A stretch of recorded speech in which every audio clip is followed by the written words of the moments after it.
What does it take to make workshops work? And how can we facilitate collaboration that sticks and leads to results? My name is Miriam Hatnas, and with the Workshops Work podcast, I'm on a mission to find the magic ingredients that make workshops work. Today with me on the show is Sunny BenBelkacem, and we talk about the third facilitator in the room, the silent facilitator. So if you want to know who that is, stay tuned and you will enjoy it, that's for sure. And by the way, if you don't have pen and paper at hand to take your own notes, and you surely want to do that, why don't you visit workshops.work to download mine? So stay tuned, lean back, and enjoy the show. Sunny, welcome to the show. Thank you. I'm so happy to be here. Yes, and I'm excited to talk to you about visual facilitation and about the third facilitator in the room. And actually about the other two. Who's the second one? I hope that you're going to tell me in a minute. I will. Awesome. And maybe before we start with that, you can just maybe share a little bit about your background and when did you start calling yourself a facilitator and how did you get into visual facilitation? It was all luck. I graduated from college, from university in 1996. And I really thought that I was going to go to school to be a lawyer, but was not the right thing for me.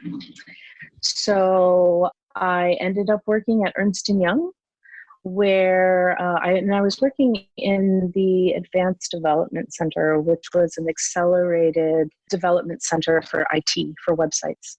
And Ernst & Young was going through a restructuring, so they paired our center of specialty to another one, which was the Accelerated Solutions environment, which was this amazing space where they would have people come in for facilitated collaborative sessions.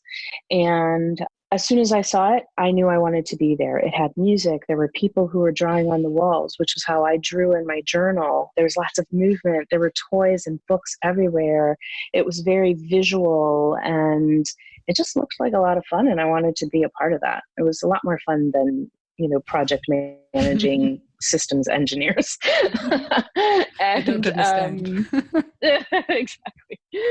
So I had a wonderful boss, and the partner of my unit was very supportive, and he knew that I belonged at the ASE more than at the ADC.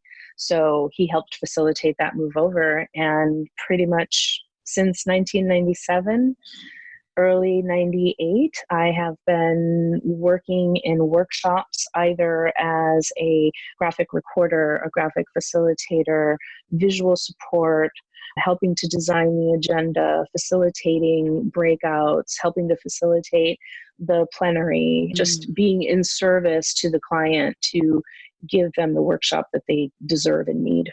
And so that's pretty much how I started. I know. And you said that when you first saw them drawing on the wall, it reminded you of drawing in your journal. So how was it to realize that it's actually a profession, that something that you used to do in your private time? Yeah, that was very surprising to me because, I always drew in my journals and people always loved my notes and, I got lots of compliments on my artwork, but I just had a hard time seeing how anyone would want to pay for visual notes of whatever the topic was. I just didn't understand it. I didn't even know it existed. Mm-hmm. So when I walked into the ASE for the first time, I remember just what you can draw on walls and people want to look at it and they want to pay you for it. Mm-hmm. So of course I just, it was like a connection. It was like a light went off because I have always been very visual and I always took notes like that. And to understand that, there are other people who are like that too. And they see a value for that. Oh my God, I can actually make a living being an artist without having to suffer like an artist, Yeah. So let me ask a provocative question. Why would a client pay for having visuals of their meetings or workshops? Absolutely. That's a very good question. So I have lots of answers to that. One is that it forces the audience member or the participants who are listening and watching, it redirects their attention, because it's so easy for them to, okay, he's talking about, this, that, and the other, and oh, my grocery list, and all the kids need attention, and I need to remember to do this, da, da, da, da.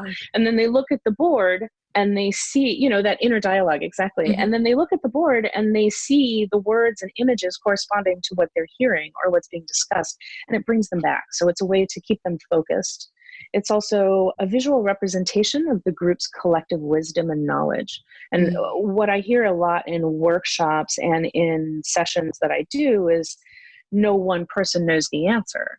But the real point is together there is an answer. And it's just a question of drawing that out of everyone to be able to build that solution and come up with an answer to whatever their challenge is. So having all of the information, having all of these drawings surrounding you. And that's one of my personal favorite things to do, is to just cover all of the walls around them with all of these visuals. So no matter where they turn to look, they're going to land on a topic or a subject that they were discussing earlier that day. And maybe that's a thread for them to pull through in the current conversation. It's a great way to get people to brainstorm. We talked about this in the morning and we talked about that in the afternoon, but what we forgot is this. What if we did A, B, C, D, and that engenders a whole conversation around how do we fill this specific gap? It forces participation. People see, oh, John just said these things and this person drew that up on the wall, and it appeals to their sense of ego. They want to see their words up on the wall, And then I think the biggest, for me, one of the biggest pieces of value is that it democratizes voice. Because I have my back to the room. I don't know who's talking. It could be the receptionist. It could be the CFO. It could be the marketing manager. It can be anyone within the organization's hierarchy.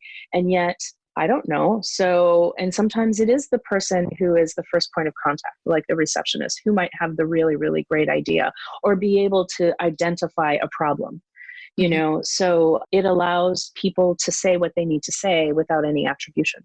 It's very rare that I put any attribution because I don't know who's talking.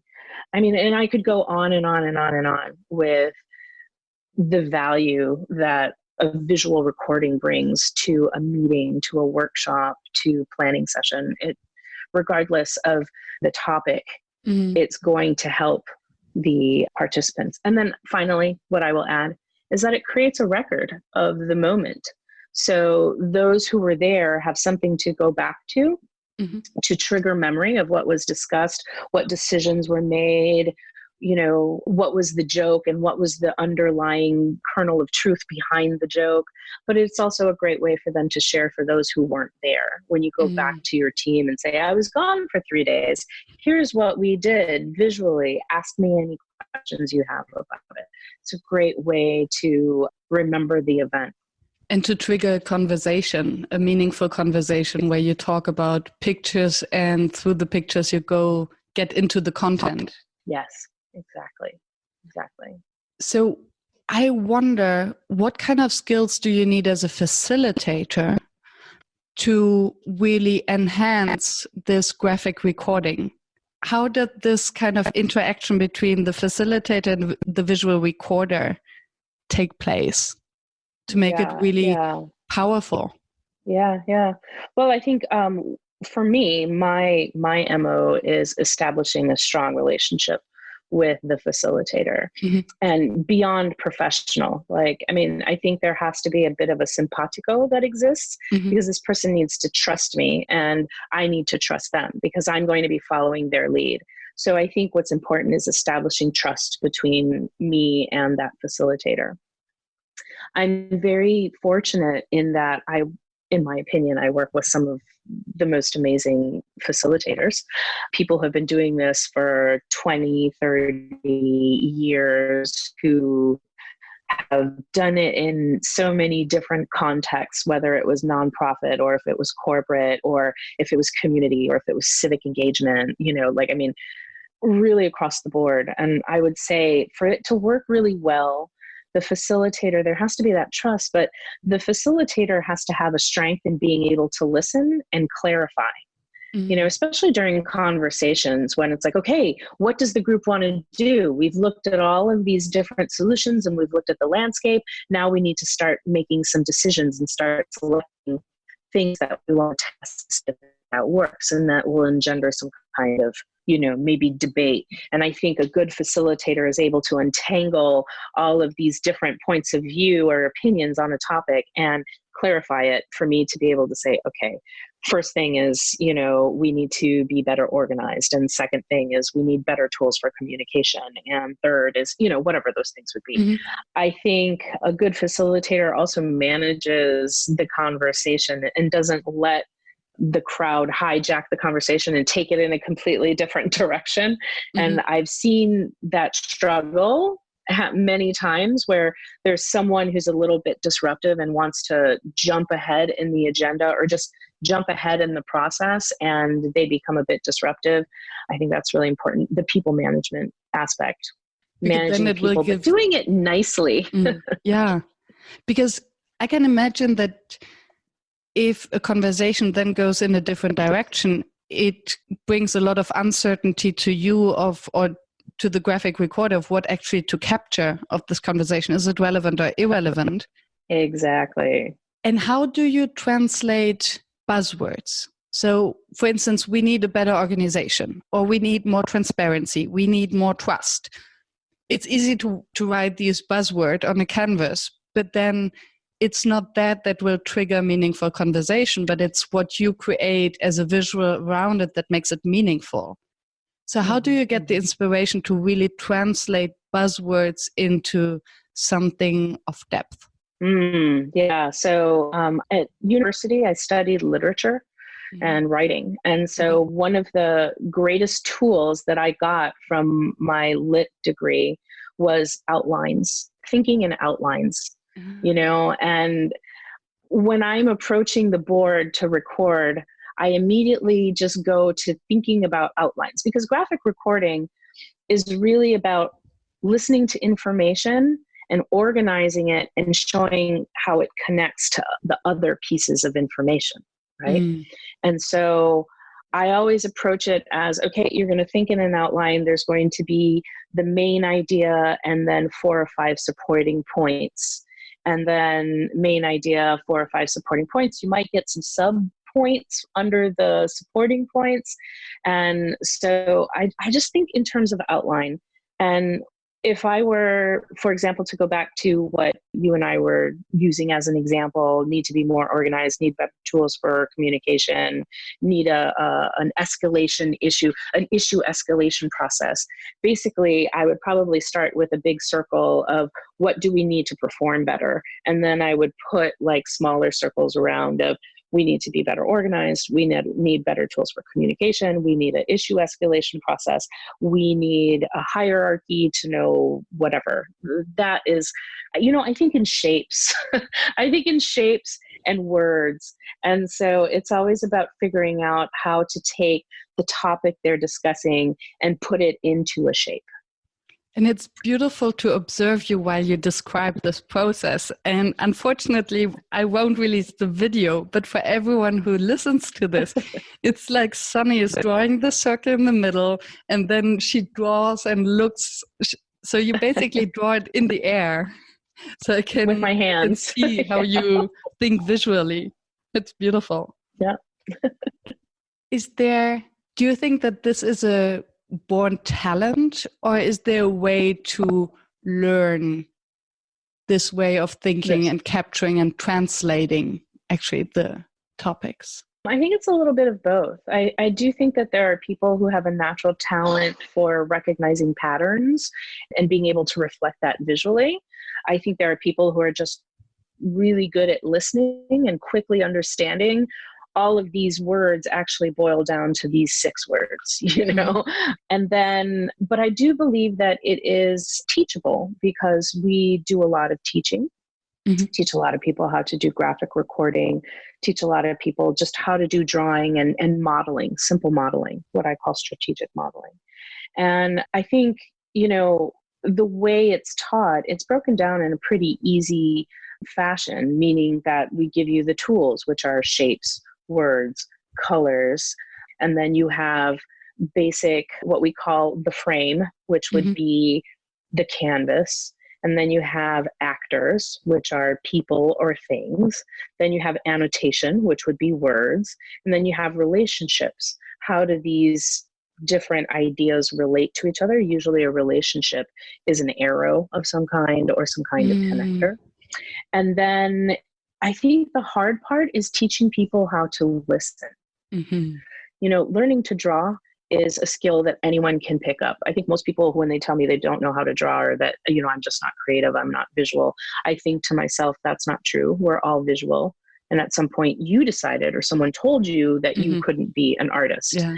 I recently read an article, and I wish for the life of me that I remember the title and the author of the article.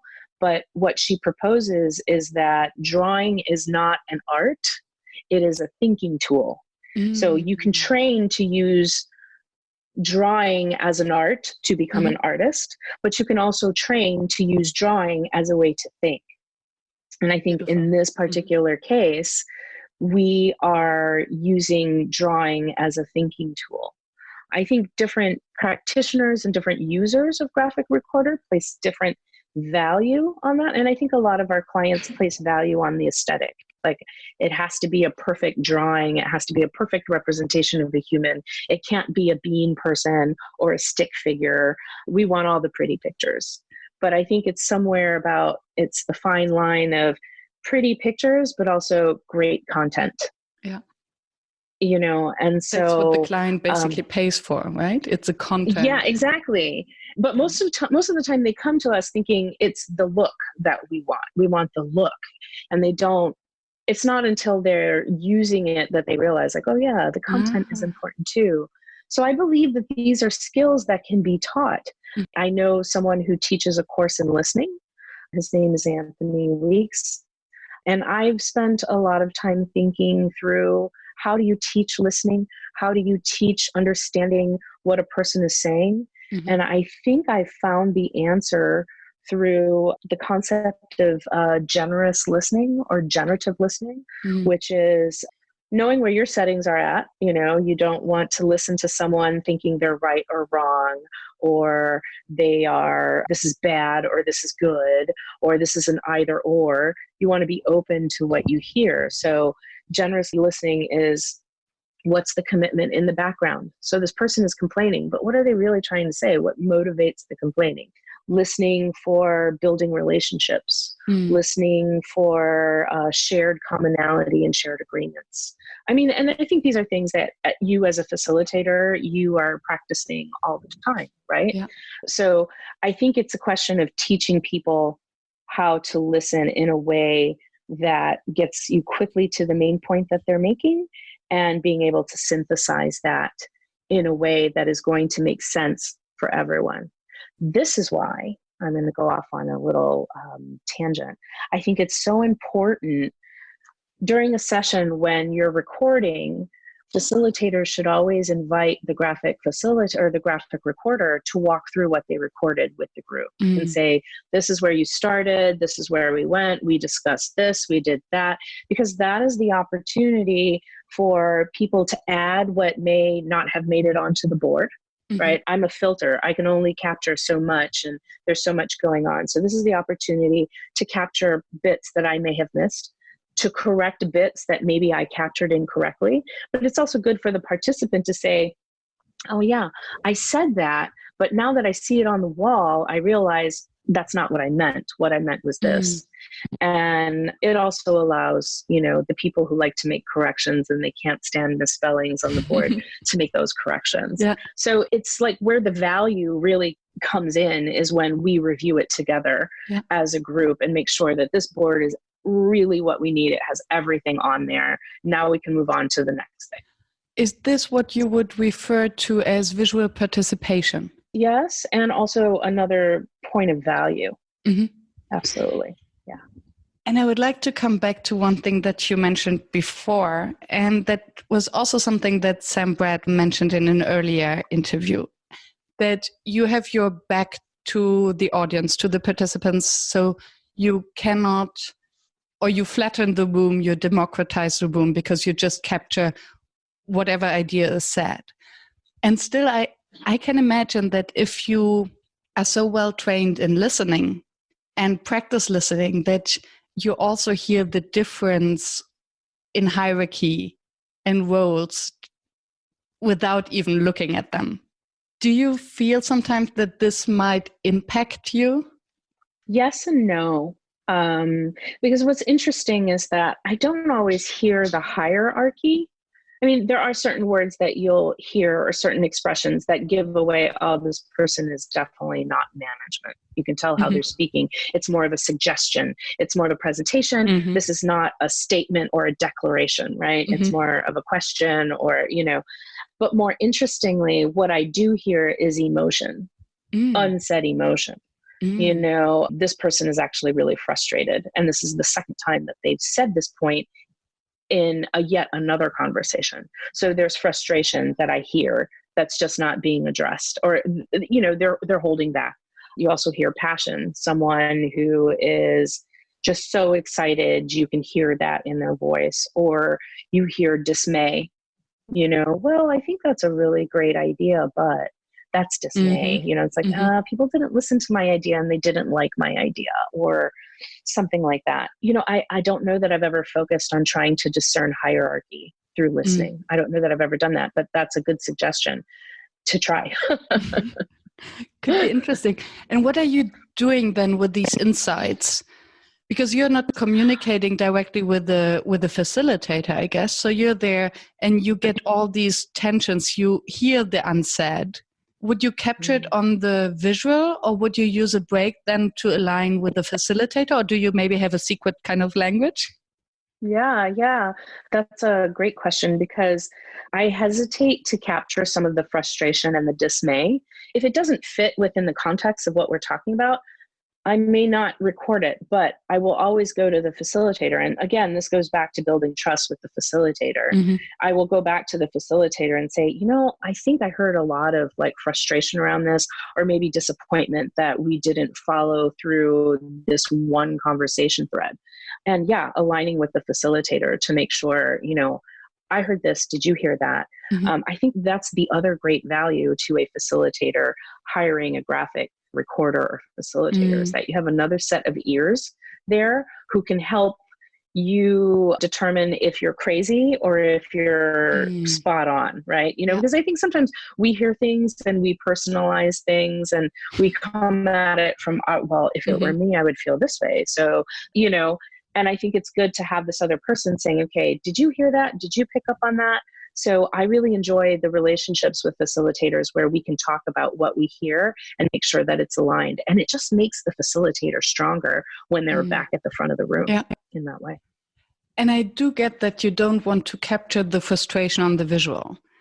On the other hand, there's something inside of me that then wonders, aren't you whitewashing what has actually happened? Because if you then look at it, you don't, and it wasn't a happy meeting, but then it looks like a happy meeting on the visual. How can you align these two kind of? Yeah, I get what you're saying. How can you capture the reality without? Call, right? I think it's a hard call, and I think there are several ways to address that. One is, before it goes back to the relationship with the facilitator and the quality of the conversation that exists between the facilitator and the graphic recorder, in terms of, do you want me to capture some of those underlying feelings that are not being outright said, but are definitely felt? Or is it, can you capture that when you do the walkthrough of the board? Saying, so, as I was capturing this, I sensed a lot of frustration around this particular topic. Is this something that we want to add in? Nice. Do we want to remember, what it was? What is the thorn that is creating this frustration? And I think it's a delicate balance, because at the same time, I've had situations where I have captured emotion, and then they weren't happy with that. They didn't want that on the board because they were going to share it with their board of directors, or they were going to share it with their teams when they returned, and they didn't want them to know that it was contentious. So I think it comes down to close communication with the facilitator, and then reviewing the boards with the group to make sure that the boards are a reflection of what they want. There's also a danger to that, because then they start editing parts that we don't want people to know that we talked about that, and we don't want people to know that we discussed and then you have this. a censorship Can you change going this? Then exactly. So then so it's a fine line. There's a balance, but I think there are ways that you can do that in a smart way, such as it's the quality of the relationship with you and the facilitator, and not being afraid to ask the facilitator for permission to dig beyond words and to go for emotion. And depends on the client too, because the clients sometimes, some client cultures, they're very touchy-feely and they like that soft stuff. And then other organizations, they don't want to go near soft stuff. So I think there's a lot of coordination that has to happen. Thank you, Miriam. This is Andrew. I'm a facilitator and head of customer success at Session Lab, the dynamic workshop planner tool.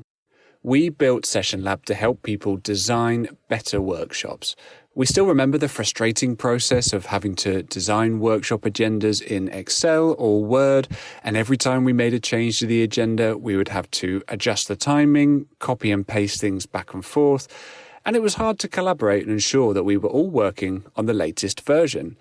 This is why we built Session Lab, to give you a tool that allows you to focus on designing a solid group process. Check out Session Lab to save time and effort in your workshop design process, and now get your first 2 months of Session Lab Pro absolutely free at sessionlab.com/workshopswork.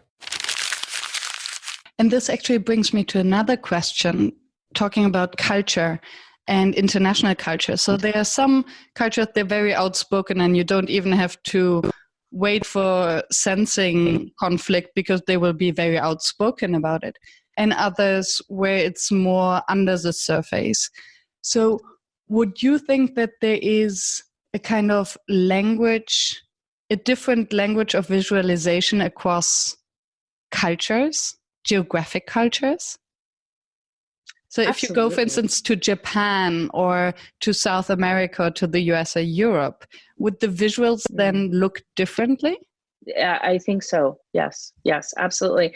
One example that I can think of is, so I'm French. I was born in France and lived there for a long time, and, living between the United States and France. And when I first started doing this work, sometimes when we would be capturing bullet lists, we would use a circle with a cross between it. This is in the United States. But then in France, as soon as I drew that, people stopped me and they said, you have to stop. That's a Nazi symbol. That's like a symbol of white nationalism, in France specifically. I don't know if it exists in other countries in Europe.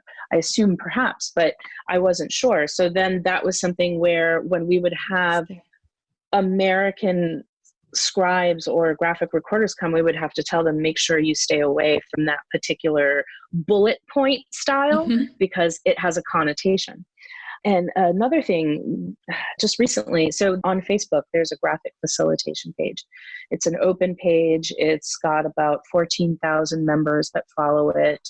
Most of them are visual practitioners in some way, whether they're a visual facilitator or a graphic recorder or a designer.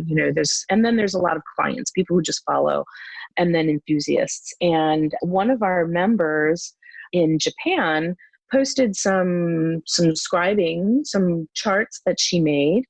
And she made a comment of, I challenged myself this week to write in the Western style. And I didn't understand what she meant by that.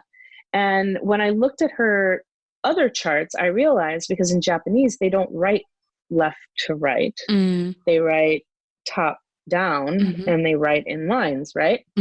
And so in this particular graphic recording that she had made, she had put everything left to right to make it look a little bit different. And she said, her comment was, it looks a little weird to look at it like this, but this is how the other half of the world is doing it. So I do think that there are differences in how you capture. I recently was in the Côte d'Ivoire, the Ivory Coast, with the World Bank on an economic development session. And there were moments, I mean, Africans wear their emotions on their sleeves. And it was basically a collection of people from the Western African nations. And it was a lot of ministers and things like that, ministers of transportation, ministers of agriculture, ministers of technology, logistics, and things like that. And they wear their emotions on their sleeves. Like when they got angry, and the rest of the participants would add on to that anger. And then, but it all came down to our facilitation team being able to say, okay, we understand there's a lot of frustration around that. Let's talk about what are the good things that exist on this topic. It's easy to focus on all the bad. Let's try and focus on the good. And was able to quickly shift that around. But I think that's because of the African mentality of they feel things very strongly and they're easy to shift from like anger to patience to happiness. And I think for me, that was the most palpable example of feeling emotion in a different cultural context. Because I don't think that conversation would have happened the same way if it had been in the United States or in Canada or in Europe. It would have been a very different conversation. So did it affect your visual? Could you see the difference in the image that you produced? Absolutely. Because so they started off very positive. They started off saying Africa is rising. So I ended up drawing like a landscape, an African style landscape with baobabs and things like that. And then big sun with Africa rising, with the colors of Africa, the green, the yellow, the red. And underneath is where I put all of these thought bubbles with, but this is the problem. And what do we do about this? How do we address that? But then I was in good hands with the facilitation team because at some point they said, okay, we know everything that's bad about this. Let's focus on what are some of the good things. So then I was able to populate all of that above with the sun, and again, going back to our conversation about, how does it work with the facilitator? This is why it's so important that the facilitator and the graphic recorder build that kind of trust. I need to know that the facilitator knows how to turn around those kind of conversations, because otherwise I personally get frustrated and wonder, why are they not turning the conversation around? Why are they not helping the conversation to move? Because clearly we are at an impasse and we're not going to solve it in the next 5 minutes. Right? Awesome. So, yeah. Very interesting. So we talked about the facilitator and the graphic recorder. And now the big question is, so this sounds like number 1 and number 2 of the facilitator. So who's number 3? Number 3 is the silent facilitator, which is the chart, or the wall, or the board, or the visuals that are being drawn. And I have to attribute the third facilitator in the room. And I don't know that she made this up, but she was the first person I heard say this. And I thought it was absolutely brilliant. Janine Underhill, I believe she's based in the Bay Area in California.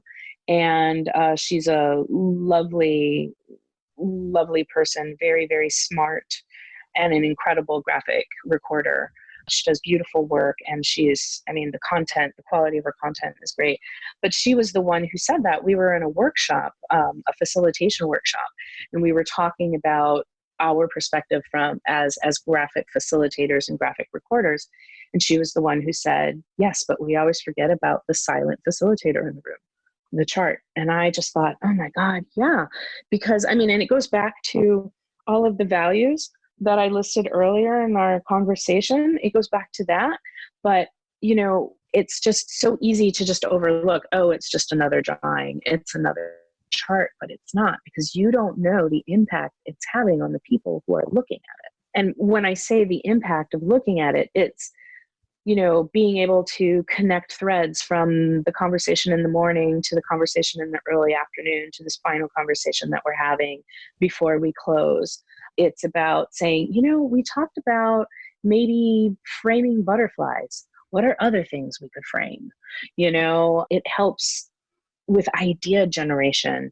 It is informing the people in the room. It also trains the people on how to act and how to speak during the conversation, and that, again, this is why it ties back to the quality of the relationship with the facilitator. If the facilitator and the graphic recorder are tight and they trust one another, it's going to become an incredible piece of evidence of that moment in time. This is the conversation. These were the ideas that led us to this decision, And I was it tells a story. And I was about to ask how you can call an object a facilitator because it's passive. And then what you said before came to my mind, that this visual triggers conversation. So it actually has an active role suddenly, even without speaking. So it does facilitate without being a living being. Exactly. And I think, part of if the graphic facilitator and the facilitator were Dr. Frankenstein, the electricity that we put into the beast, the chart, is that moment of reviewing the chart at the end of that particular part of the agenda with the participants and saying, this is what we heard. This is what we think we want to do. These are some of the decisions we need to make. These are some of the barriers that we're going to have to figure out to work around, et cetera, et cetera. What else is missing? What do we need to add for this to be complete? And this is what makes it alive, because then it's meaningful to them, because it wasn't just me who drew it, but it was also co-created by them. Even though the co-creation started at the very beginning, they talk, I draw.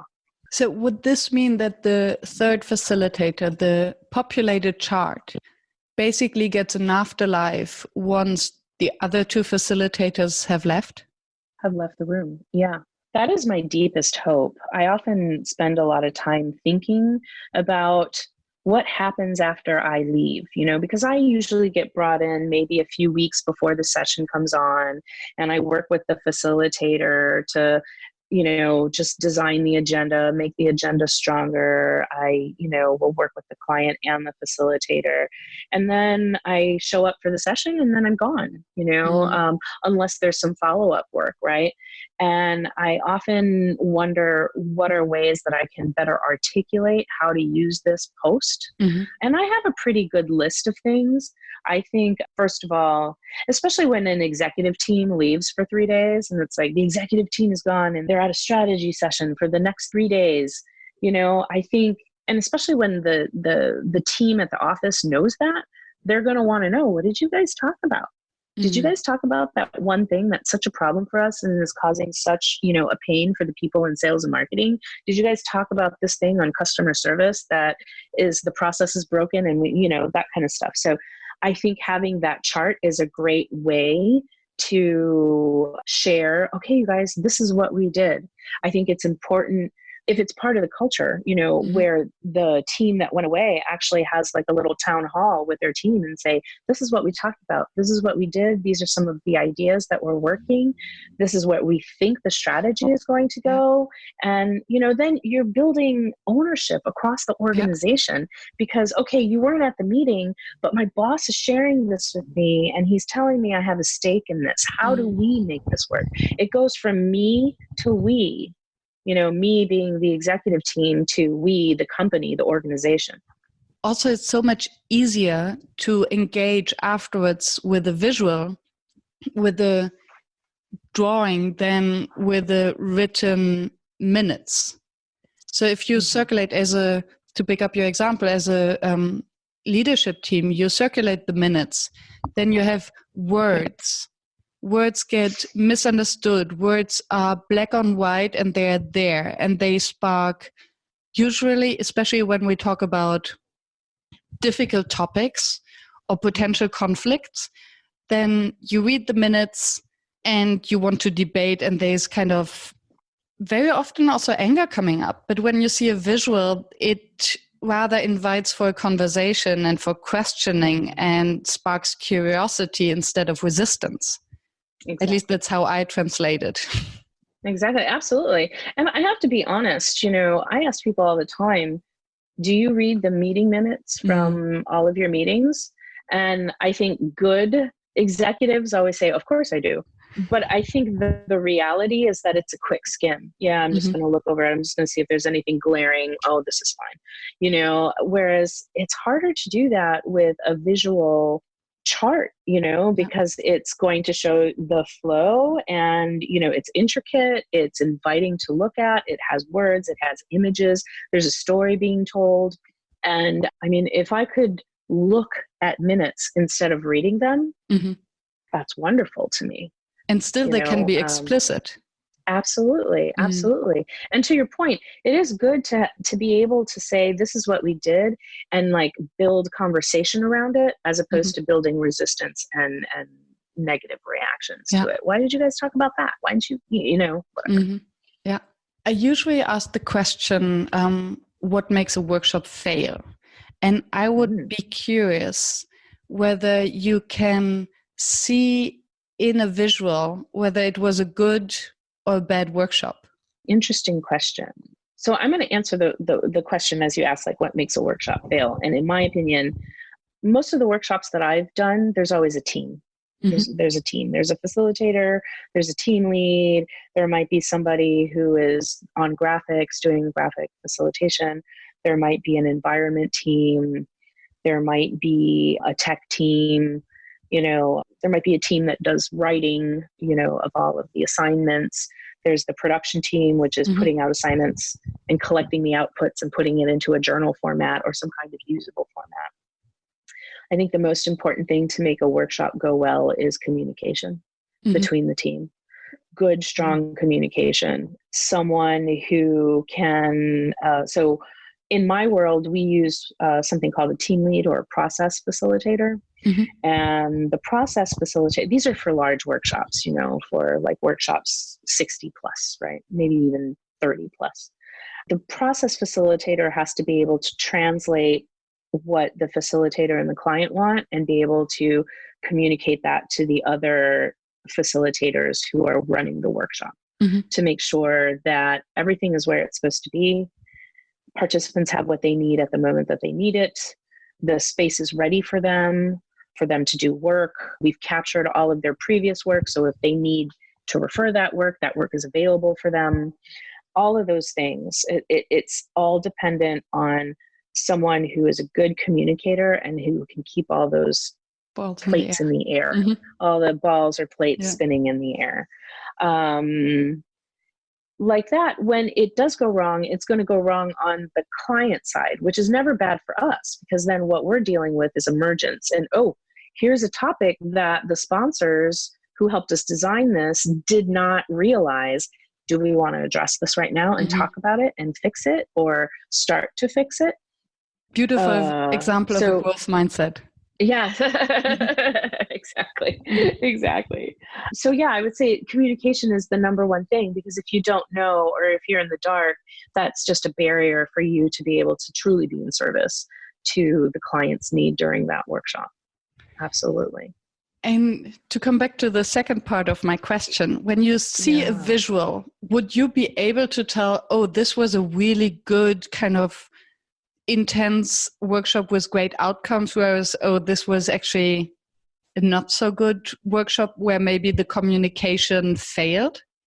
Yeah, I do think so. I think it's the communication failed would be a lot less content on the board, or like meaningful content, like meaningful content is, we have a problem with the AR and the AP department. They're not communicating. So people don't know that things were received. People don't know that things were paid.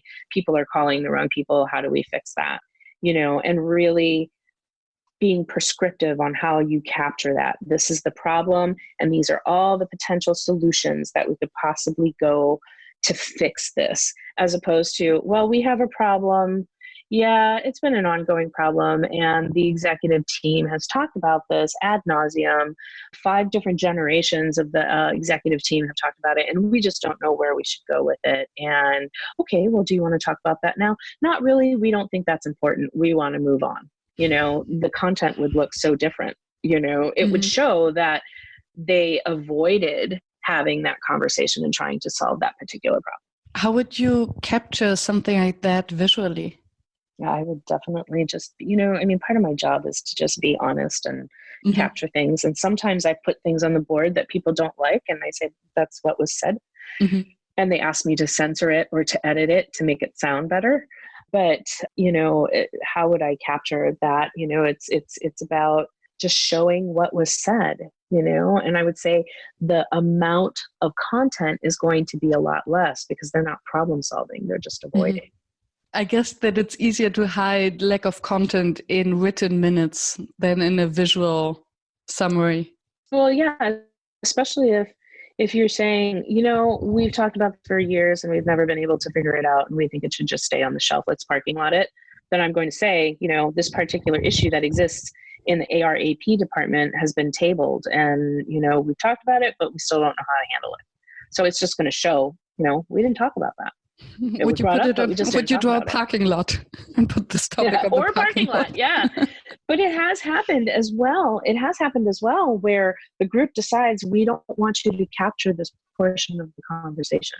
And that's usually in regards to maybe some really, confidential information like, they're looking at a new CEO and they're not ready to present that they're looking for a new CEO, or we're looking at options to replace a tool, but don't capture that because we don't want anyone to have hope that this is happening anytime soon, And then also sometimes I will be told to strike things out of the recording because when you digitize it, digitizing gives you a whole lot more freedom and liberty, obviously.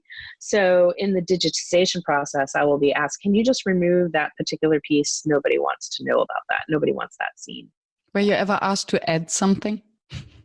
After the fact? Oh, yeah. Yeah.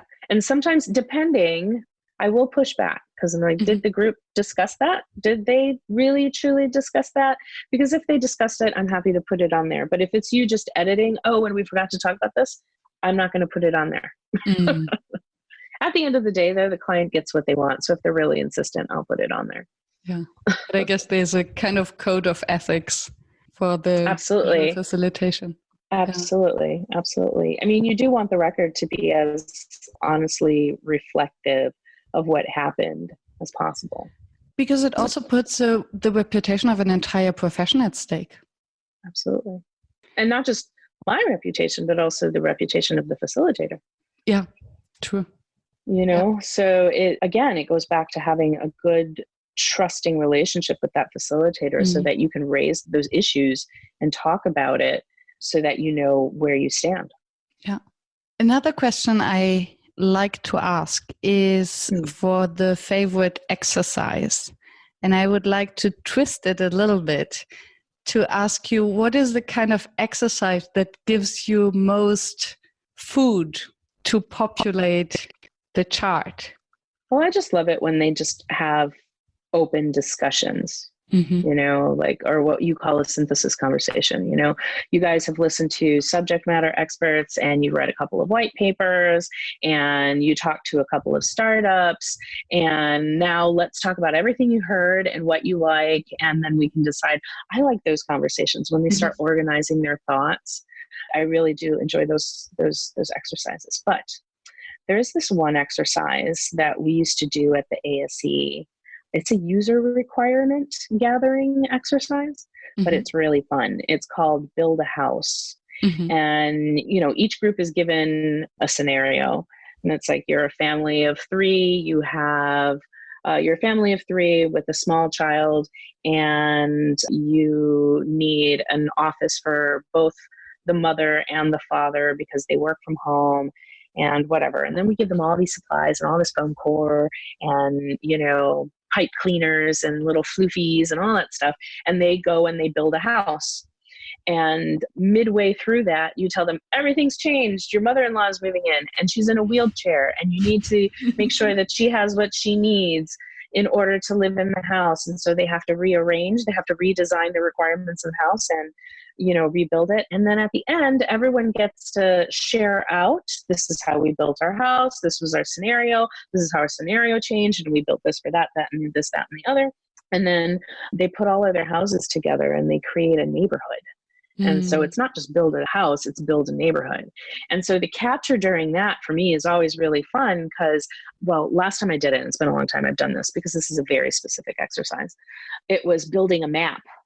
of the neighborhood. So I was watching where were the actual models being placed so that I could draw that together. And then I ended up creating this like development suburb based out of their requirements of their families. And then we went on to actual user requirement. Like, okay, you guys are going to have this new tool.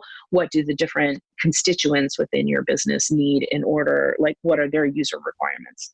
And that's always just been a really fun exercise to me. But I haven't done that exercise in probably a good 10, 12 years because it's so complicated and it takes a lot of time. And it's the exercise that you use to prepare people for user requirement gathering, right? That's a great exercise. I always loved that one. The other one that I loved, Legends.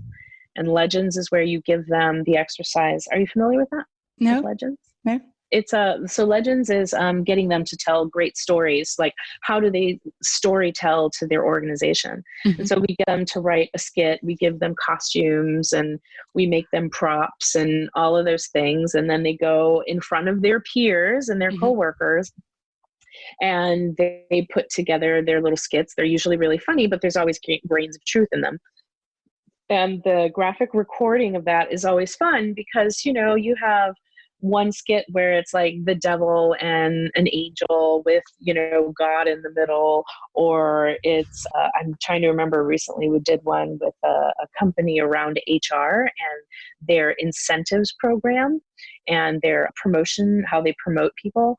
And the skit that they put together was just absolutely hilarious. But at the same time, it was so sad because you were realizing that, you know, there were mentors who were not necessarily putting people up for promotion who deserved to be put up for promotion. The process was broken. But it was such an amazing, like, and the entire crowd just loved it. They loved to see their CEO acting like a human being, joking around, but also telling truths on things that needed to be brought to light. And so capturing those kind of conversations, like those deep, honest conversations of, you know, we really need to look in the mirror and figure out who we are. And, you know, I love those conversations. I love to capture that kind of stuff. Yeah, and it's easiest to do it through humor. A friend of mine once said that in every joke, there is a piece of joke because all the rest is just truth. That's right. I agree with that statement. Yeah.